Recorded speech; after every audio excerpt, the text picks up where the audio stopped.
At 0940 hours, 500 feet above the endless blue of the Pacific Ocean, a C-17 Globemaster lumbers forward like a flying skyscraper trapped in a storm. Inside its cockpit, the pilot's eyes lock onto a target so absurdly small it looks like a pencil line in an ocean the size of Russia. A 560-foot submarine, the USS Henry M. Jackson. Strapped down in the cargo bay is a package weighing just 50 pounds, barely heavier than a suitcase. Yet the fate of a 3-year experiment rides entirely on whether that box can be dropped with surgical precision. If the crew misses by even 50 meters, years of planning, millions of dollars, and untold credibility vanish into the sea. But if they hit the submarine directly, they won't be celebrated heroes. They'll be explaining to Congress how they accidentally bombed a $2.1 billion nuclear asset. The margin for error, 0. The time remaining, 30 seconds. Every muscle on board tightens with the weight of that reality. No one has ever attempted to resupply a submarine using a strategic airlifter before. The mission feels less like a military operation and more like an insane gamble with physics timing and luck stacked against them. And yet, this moment didn't begin here. It began 6 hours earlier in the pre-dawn darkness over Hawaii when the C-17 first roared into the sky with its experimental cargo. What started as an audacious idea scribbled on PowerPoint slides has now become a trial by fire carried out at low altitude, with history balanced on a knife's edge. In 30 seconds, the world will learn whether America has just reinvented submarine logistics or proven once and for all why some ideas were never meant to leave the drawing board. 6 hours earlier, at 0530 hours on October 22, 2020, the massive tail of a C-17 Globemaster rose against the lights of Hickam Air Force Base in Hawaii.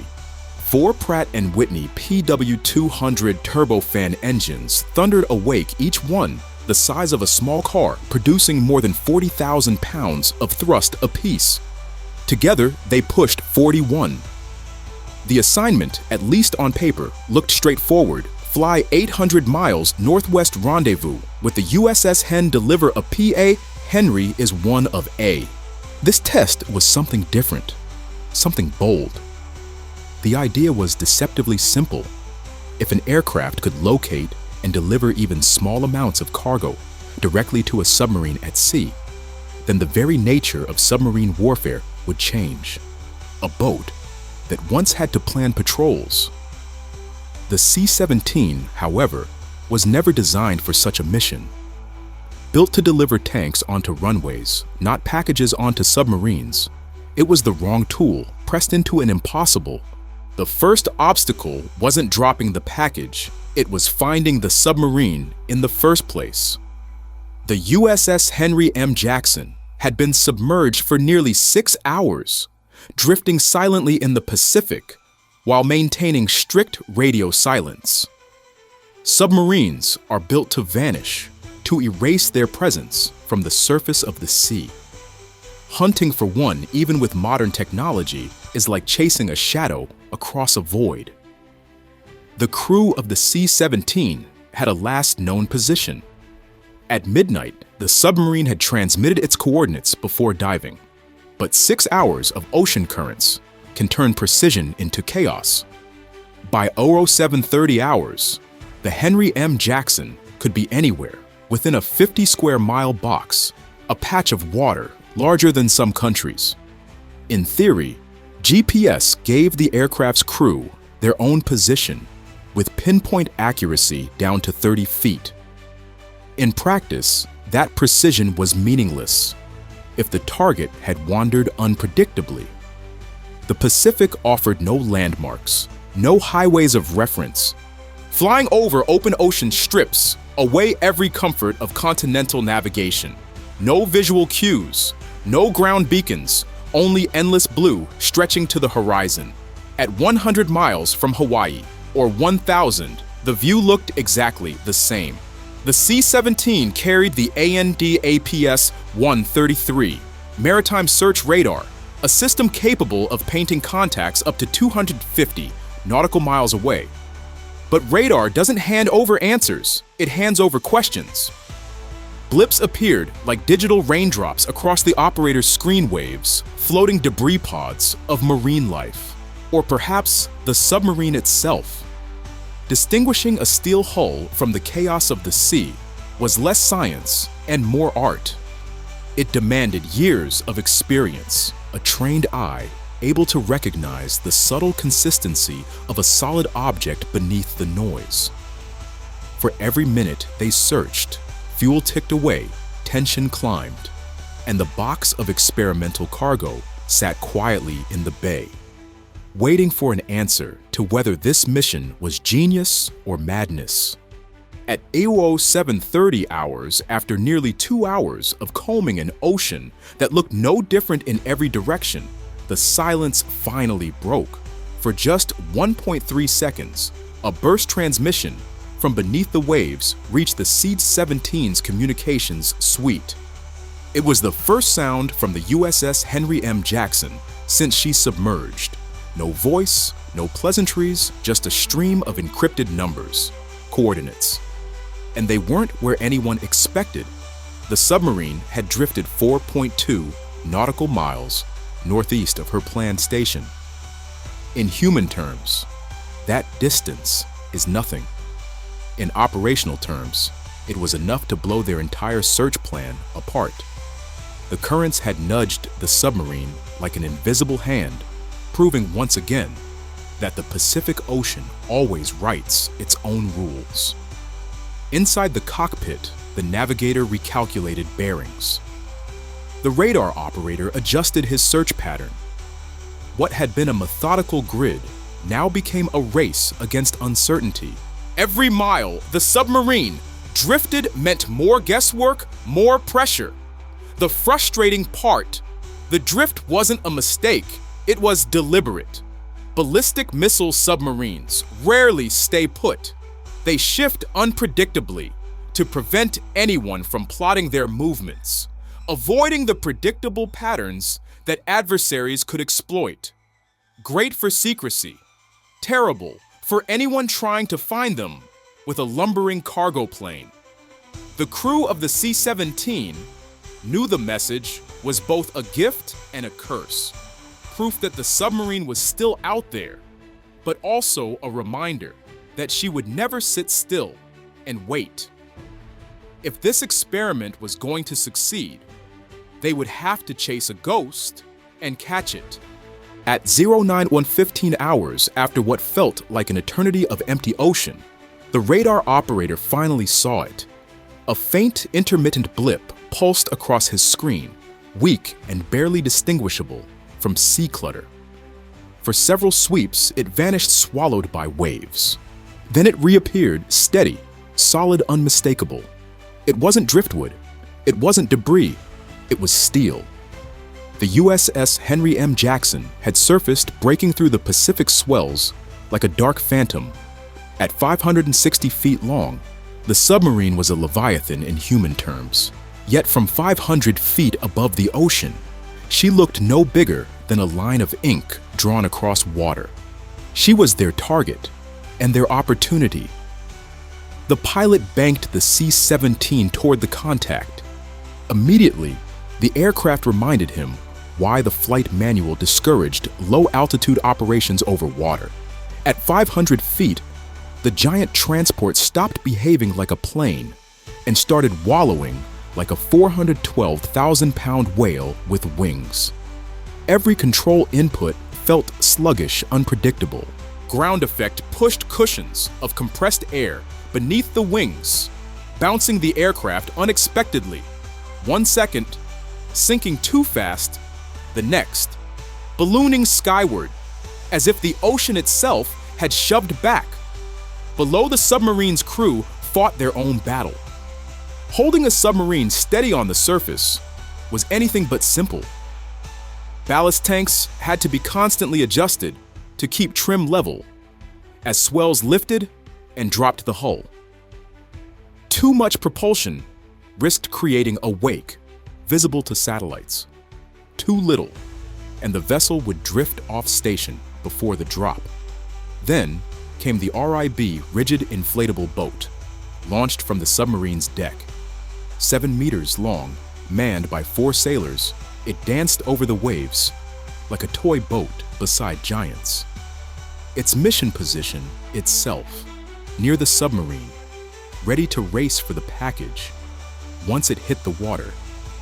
Simple in theory, brutal in practice. Now, 3 platforms, the C-17 above the submarine below and the RIB between, had to coordinate with split-second timing. Voices crackled over radios, relaying bearings headings and corrections in a desperate attempt to choreograph what no one had ever done before. The stage was finally set. They had found their needle. Now they had to thread it. By 0925 hours, the C-17 had committed to the descent, and suddenly, every minor movement became a fight with PH-3Y6. At 500 feet above the Pacific, turbulence no longer felt like gentle bumps. It felt like a mechanical bull, trying to throw the crew off its back. The flight engineer's voice cut through the intercom. Speed 120 knots, altitude 500. Hold steady. But steady was a cruel joke. The Globemaster wasn't built for precision at low altitude. At this height and weight, it responded like a dump truck, being asked to ballet dance. Too fast, and the package would overshoot the recovery zone by hundreds of meters. Too slow, and the aircraft's computer screamed warnings of impending stall, a death sentence for a transport this heavy. The sweet spot was exactly 120 knots, plus or minus nothing. In the cargo bay, the loadmaster pressed his helmet against the small crew door window. Through the glass, he could see the submarine's black hull cutting through waves, its deck crew bracing against spray. He knew the stakes missed the drop zone, and the package might be lost to the Pacific, forever or worse, slam into the submarine itself. 3 years of planning, balanced on a calculation no computer could make for him. He ran the math in his head, the kind pilots and loadmasters have done since the dawn of airlift altitude, wind drift forward, throw descent rate. 500 feet meant a fall time of about 5.5 seconds.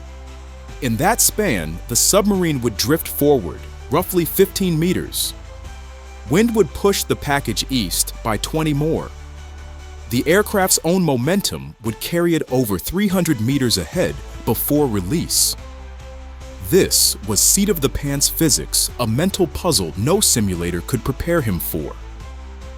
His hands hovered near the quick-release rigging, a glorified carabiner that would decide success or failure. Everyone aboard knew it. The next run wasn't practice. It was history. At 0935 hours, the C-17 Globemaster lined up for its final approach. Inside the cockpit, the pilots were locked into a battle against the aircraft itself. Every tiny correction met with sluggish resistance, like trying to steer a cruise ship down a river rapid. Below, the USS Henry M. Jackson held a steady course of 285 degrees at 6 knots, just enough speed to maintain steering control, but slow enough to minimize target movement. Off her starboard beam, the RIB bobbed 200 meters away, 4 sailors, clinging to their positions as spray hammered the inflatable hull. 3 platforms, 3 crews, 1 chance. Final run, the flight engineer called out. All parameters green. The loadmaster braced at the crew door, staring down at the black silhouette sliding through the Pacific. His heart hammered as his brain performed the same calculations. For the 100th time, drop height, Fall time forward. Momentum, wind drift.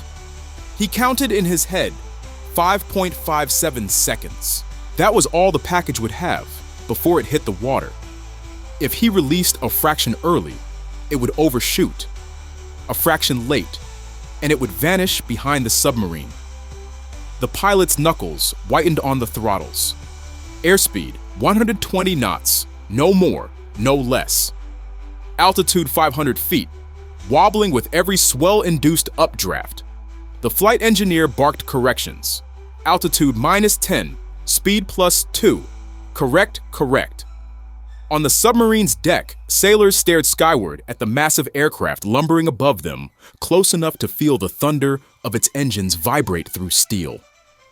To them, it felt less like a resupply mission, and more like watching a skyscraper try to fly straight.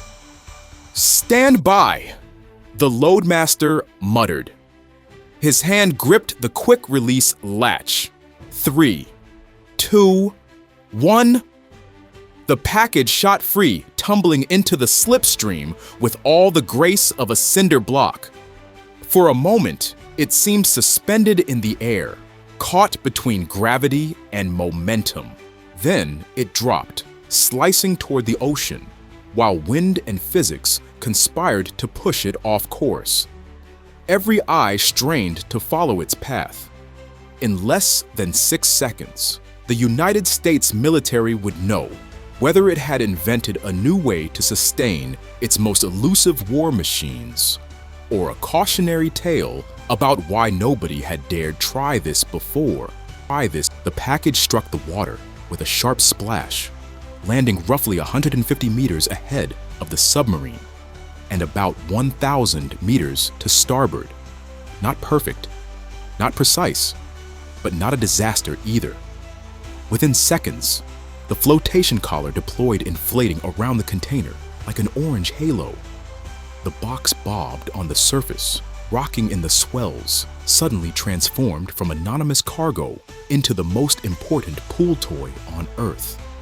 Engines roared as the RIB surged forward, cutting through the waves. The 4 sailors aboard braced themselves against the spray, adrenaline, and urgency in every movement.